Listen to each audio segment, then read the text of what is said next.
This is Iran.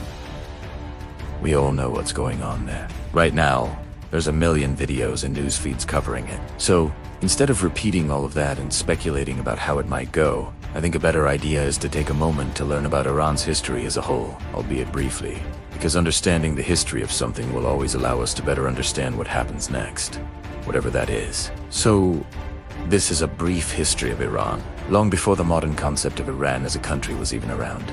This land was already home to pretty advanced civilizations. By around 4000 BC, they were organized into urban settlements.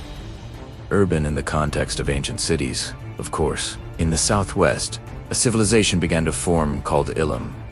They interacted closely with Mesopotamia, and sites like Choazanil, one of the best preserved ziggurats outside Mesopotamia, showed just how sophisticated they were. Ziggurats were these terrace compound buildings kind of common in ancient times, mostly in the Middle East. The ancient city of Susa, which would become the capital of Ilamen, and later a capital city of the Achaemenid Empire, was first settled incredibly early, around 4400 BC. Then around the second millennium BC, Indo-Aryan people began arriving from Central Asia. I think these are the ones that we now mostly associate with the Iranian people. Among them were the Madesh, who built the first major Iranian state. In 612 BC, they teamed up with Babylon to destroy us. They even sacked Nineveh, one of the most powerful cities in the world at the time. This kind of marks Iran's first big appearance on the global stage. Then came the Achaemenids. And this is where things get kinda huge for the first time. The Achaemenids united all Persian tribes under Cambyses I, under his son Cyrus the Great. They defeated the Madesh and established their Achaemenid Empire. Under Cyrus the Great, they united and built the largest empire that the world had ever seen up to that point. They conquered places as far as Lydia, Babylon, eventually Egypt, under Darius the Great, I think Cyrus's son. They built monumental cities like Persepolis, and created advanced road networks, including the royal road stretching from Susa to Sardis. Achaemedia had provincial governors, tax systems, infrastructure, relative religious tolerance. It was one of history's first true superpowers, and a very early appearance of what we now consider to be a modern state. But like always, expansion led to conflict. The Greco-Persian Wars saw Persia invade mainland Greece. At one point they controlled like half of it, but Greek victories at Salamish and Plataea pushed them back. Eventually, in the late 4th century BC, the opposite happened. Alexander the Great defeated the Persian king, Darius III. This empire fell, but Persian identity didn't. After Alexander the Great died, his empire fractured. The Susides ruled for a time, a Hellenistic state like many others around them, governed by one of Alexander's generals. But Iranian power returned pretty soon with the Parthians. Their empire lasted 5 centuries, often fighting Rome in a kind of ancient Cold War situation. But internal instability eventually weakened them. And so, in 224 AD, Ardashir overthrew the Parthians and founded yet another empire. The Sasanian, arguably one of the most powerful Iranian dynasties ever. And it really seems that their history is just a back and forth of empire, taking over empire over and over again. The Sasanians once again were able to centralize the state.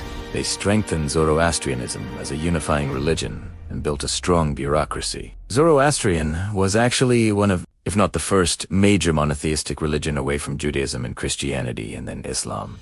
It emerged much earlier. But that's a whole other story. Although it is important for Iran's identity throughout time, at their height, these Sasanians controlled places like all of Iran, Iraq, much of the Caucasus, even parts of Central Asia, and again, clashed directly with Rome, but constant warfare weakened them. And in 651, Arab and Muslim armies defeated the Sasanian Empire. And so, Islam arrived in the region. The Arab conquest didn't erase Iranian culture, but it did change it. At first, Arabic became dominant in administration, but Persian culture slowly reasserted itself. Over time, most Iranians converted to Islam. It rose from about 40% of Muslim people in the 9th century to nearly 90% by the 11th.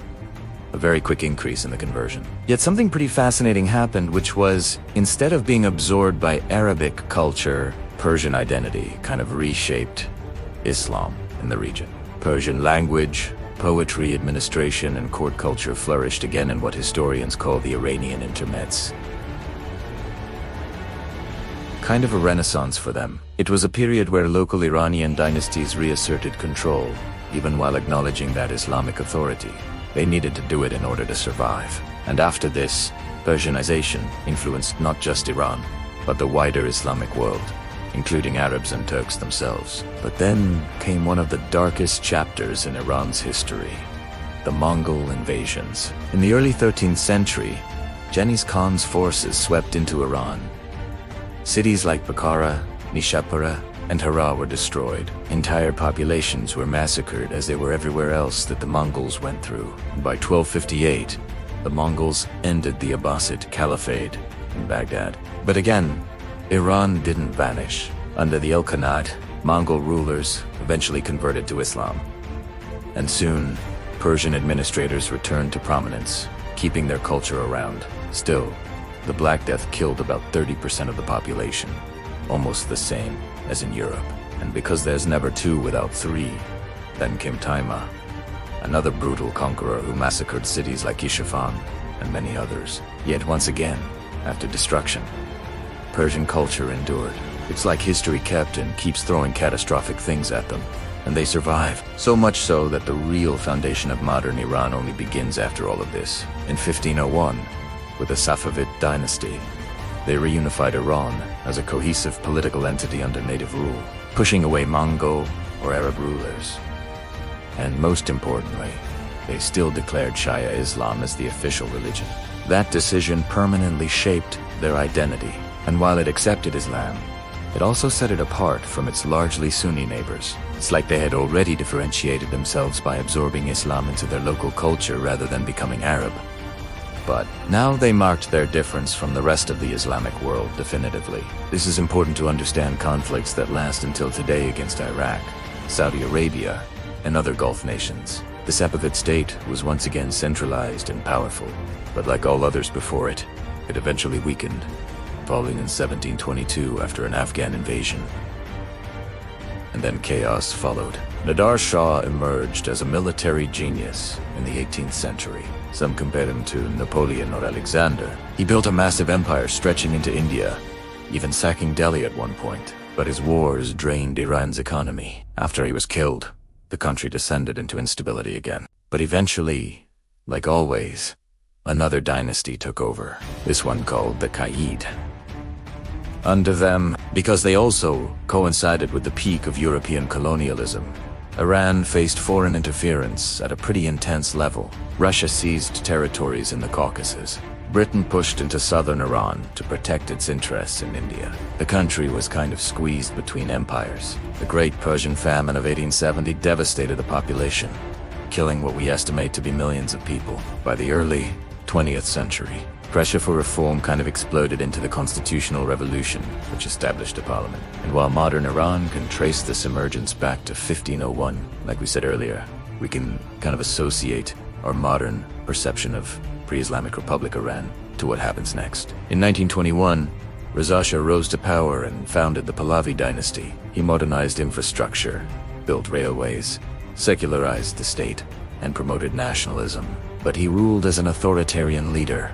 During World War II, Britain and the Soviet Union invaded Iran to secure oil and supply routes, and Reza Shah was forced to abdicate in favor of his son Mohammad Reza, 1951.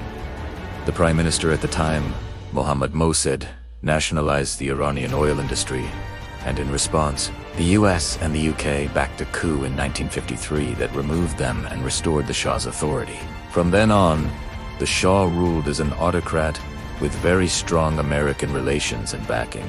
His White Revolution pushed modernization, but angered religious leaders and many ordinary Iranians. And by 1978, the protests were massive. Millions marched against the regime. The Shah fled in 1979. Ayatollah Khomeini returned from exile and led a creation of the Islamic Republic after a referendum passed with over 99% approval, and Iran transformed from monarchy to an Islamic theocracy. Shortly after, Iraq actually invaded, starting the Iran-Iraq War in 1980, which lasted for 8 years.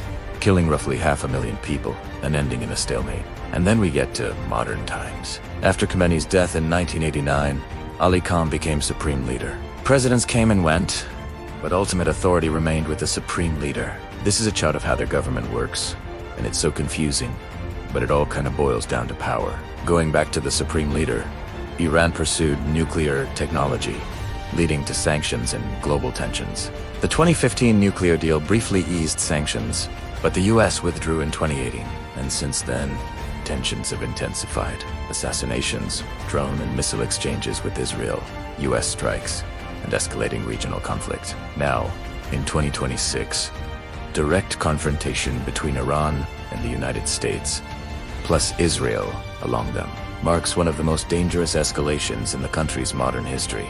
At the same time, mass protests inside Iran, driven by economic crises and political frustration, have led to severe crackdowns and thousands of deaths at the hand of the regime. It's an incredibly saddening and awful situation, but one silver lining might be that Iran has gone through dozens of moments like this in its history, and it's still there. Empires fall, dynasties collapse, ideologies shift, but the Iranian identity is shaped by language, culture, memory of their very long history and their very interesting geography, which is a topic for a whole other video, has proved almost impossible to erase. And that's what makes Iran not just a country, but one of history's constants. And after whatever happens now and after that, Iran, its people, and its culture will still be there.